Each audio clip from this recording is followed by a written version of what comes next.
Yes. Good morning, good afternoon, and good evening.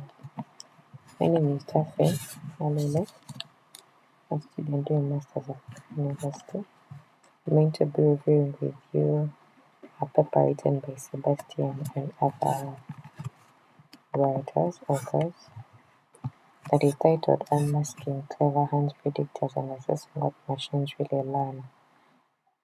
Just giving you an overview of this, I don't know if you've heard about that clever horse that could add, subtract, divide.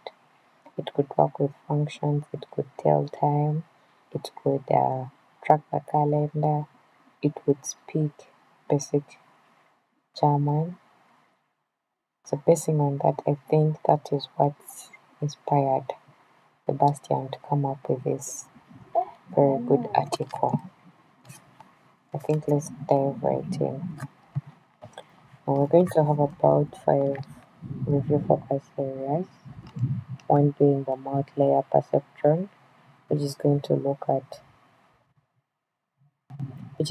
explore the paper's use of multi-layer perceptrons, including neural decisions, attribution functions, and biases. The second focus area is going to be neural network architecture, where we are going to analyze the architecture of a neural network discussed in the paper, focusing on input, hidden, and output layers and how data is processed within these layers. The third focus area is going to be activation function, which is going to examine the types of activation functions used in this paper and their impact on the network's ability to recognize complex patterns. The fourth is going to be learning paradigms, which is going to identify the learning paradigms used. For example, supervised, unsupervised, unsupervised, and their application in the research paper. Then the other focus area is going to be error correction and optimization, which is going to focus on the approach to error correction, use of backpropagation, gradient density, descent, and any optimization strategies for neural network initialization. And then the last focus area is going to be application of concepts, which is going to highlight how deep learning concepts have been applied in this paper we're going to review together, and how is it applying, for example, classification, clustering data, or any other application that we will see. So I think we can go to the multi-layer perceptron. The multi-layer perceptrons are a class of feed-forward artificial neural networks within one or more layers of nodes between input and output layers. Each node or neuron connects to nodes in the next layer, with each connection representing a weight that is adjusted during training.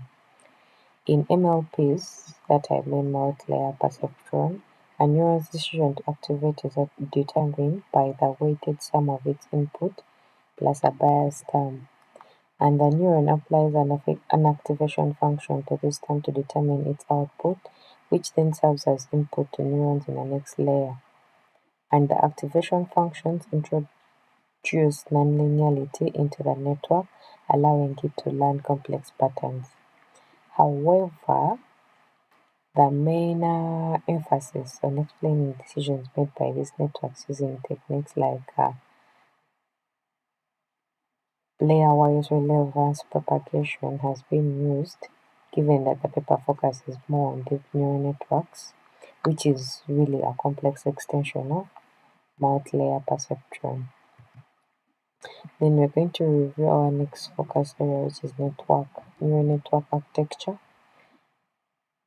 This consists of an input layer, several hidden layers, and an output layer, as you can see from the image attached on the right. At our extreme left is the input layer. The hidden layers are the ones in the middle here. Then the output layer is the layer on our right, as you can see the words. So what's the relevance of this? Relevancy here in a neural network architecture, relevance is assigned to the output neurons.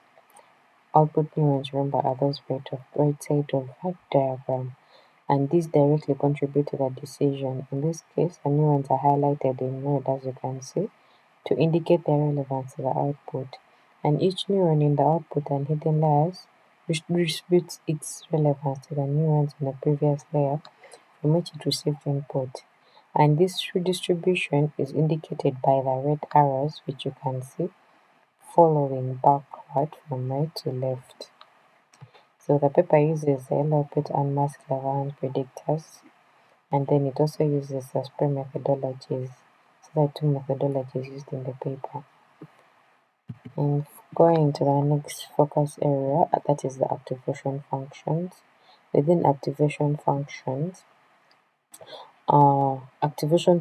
in neural networks are crucial for introducing nonlinearity into the model, and these enable it to learn and present complex patterns beyond what linear models can achieve. They determine whether a neuron should be activated or not, influencing the network's ability to make decisions and recognize patterns. Then, although not discussed explicitly, the effectiveness of LLP in explaining decisions suggests it can reveal how specific activation functions influence the learning and decision-making process in the context of the network's architecture. And this is due to our paper. So moving on to our next focus area, learning paradigms. Under learning paradigms, we are addressing the supervised learning paradigms. Remember, initially when I introduced this, we're looking at either supervised, semi-supervised, or unsupervised, but that depends on the context of the paper. So in our case, we shall address the supervised learning, given that it was the one that was implemented. So under supervised learning, so remember, supervised learning is a model that learns from a labeled dataset and then returns an output basing on that trained dataset on a new item that it doesn't know. So the paper applies supervised learning in three forms, that is image classification, relevance to LLP and spread.